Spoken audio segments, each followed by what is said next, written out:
Coca-Cola, one of the most famous beverages in the world, has been around since the 19th century. And while the taste of today's Coca-Cola is said to be the same as the one from 133 years ago, the carbonated beverage has not had the same recipe throughout the years. In 1985, they took a gamble, and it almost cost them everything.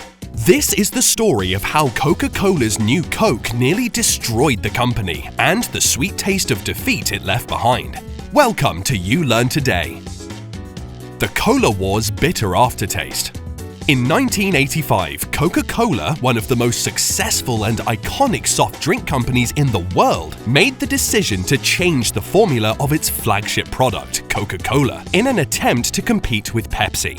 The new formula, called New Coke, was sweeter and aimed to appeal to a younger audience. Coca-Cola maintained a market share of more than 60% during the 1940s and 1950s. Pepsi existed, but the company had seen repeated failures and failures to avoid bankruptcy while attempting to establish a foothold in the market. But by the 1970s, Pepsi had found its footing thanks to many successful marketing campaigns. With the change of their logo in 1973 was the first time in the brand's history the logo had a colored background. With red on the left and light blue on the right, white was reserved for the globe's outline and the strip across its middle that served as the background for the word Pepsi. Combined with the brilliant Pepsi Challenge, where Pepsi went inside malls around the country and invited people to do a blind taste test between Coke and Pepsi, the results were remarkable. People picked Pepsi over Coke by a significant margin.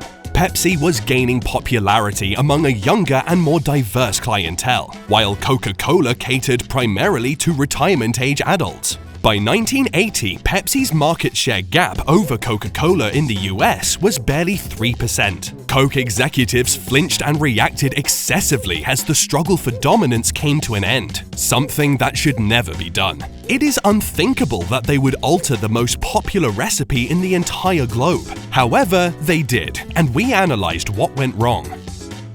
The start of a new era for Coca-Cola.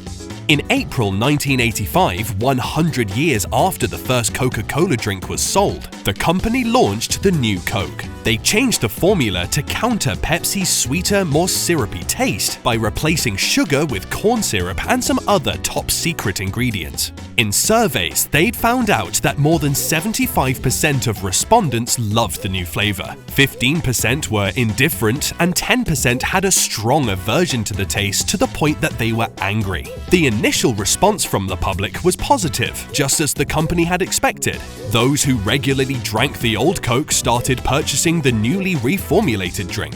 Many stated that they liked the new flavor and they would continue buying the new beverage. But the initial success soon gave way to a cruel reality. As was feared, people living in the southern part of the US did not like the change in the formula, and they made sure everyone knew about their disapproval. They even went as far as to say that the change was a threat to their identity, which was closely tied to the original drink. At the time, Coca-Cola had a customer hotline. It was flooded with more than 1,000 phone calls per day, with people airing their grievances at this change in flavor. The backlash was so severe that it even confused Coke executives. They hired a psychiatrist to listen. He later said some people sounded like they were discussing the death of a family member. Pepsi pounced, running their own ads making fun of Coke's mistake. In turn, Pepsi and Coke's market shares drew even. Major media publications smelling blood pounced as well. Invariably, Coke saw a decline in sales and, far more importantly, major damage to its golden brand perception. The bizarre switch. It's interesting that so much of the data had been favorable beforehand. Where surveys had shown more than 70% preference for New Coke, surveys afterwards showed less than 13%. Where professional critics had said good things in prior surveys, they now became more negative, with Mimi Sheraton saying, "New Coke seems to retain the essential character of the original version. It tastes a little like classic Coca-Cola that has been diluted by melting ice." The trend factor proved to be massive in the perception of the new flavor. It was so bad that fans booed Coke commercials in sports arenas. Just 3 months after the release of New Coke, the president of Coca-Cola aired a commercial announcing that the original Coke flavor would return, and took the unprecedented step of announcing they'd made a mistake. And hence today you will notice that all Coca-Cola either says classic on the can or original on the container holding the cans. Coke lost $30 million in unsold New Coke inventory and $4 million on research it spent. This is approximately $82 million in 2022. With the New Coke disaster, it seems there has never been a more applicable use of the phrase, "If it ain't broke, don't fix it." Thanks for watching. Don't forget to subscribe to our channel and hit the bell icon to stay updated on our latest content.